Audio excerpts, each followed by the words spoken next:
আসসালামু আলাইকুম। মুমিনের জন্য ফজরের সময় অনেকটাই সৌন্দর্যমণ্ডিত একটা সময়। তো সেই সময় আমরা মাদ্রাসা থেকে বের হয়ে গেলাম আমার একটা ভাইকে নিয়ে। আমরা আজকে চলে যাব আমাদের গন্তব্য, আমরা একটু হাঁটতে যাব ইনশাআল্লাহ।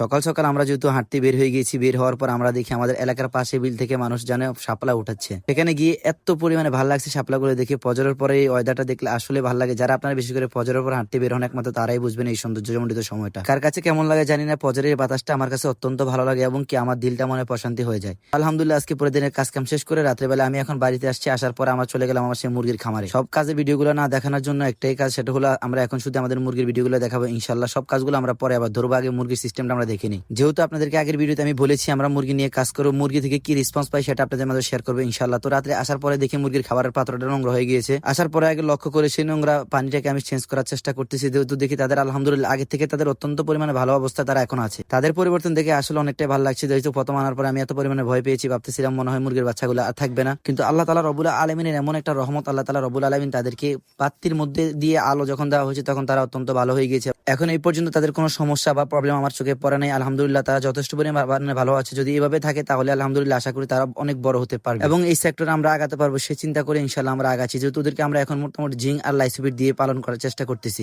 পানি নোংরা হয়ে গিয়েছে, তারপরে পানি পরিবর্তন করানোর জন্য আমি বারবার চেষ্টা করতেছি এবং কি আমার বোতলটা দিয়ে দিয়েছি আমার বাড়িতে বাসা যারা ছিল আমার পাশে তাদেরকে দিয়ে আমি বোতলটা পুরবো, যেহেতু বোতলটা পরিষ্কার করতে হবে। বিশেষ করে আপনাদেরকে বলবো যারা মুরগি পালন করতে চাচ্ছেন, মুরগি যারা বোর্ডিং করে থাকেন, আপনারা খাবারের পাত্রগুলো সবসময় পরিষ্কার রাখার চেষ্টা করবেন। এই ভিডিও আজকে এতটুকু পর্যন্ত। আপনারা আমাদের জন্য দোয়া করবেন। আসসালামু আলাইকুম রহমতুল্লাহ।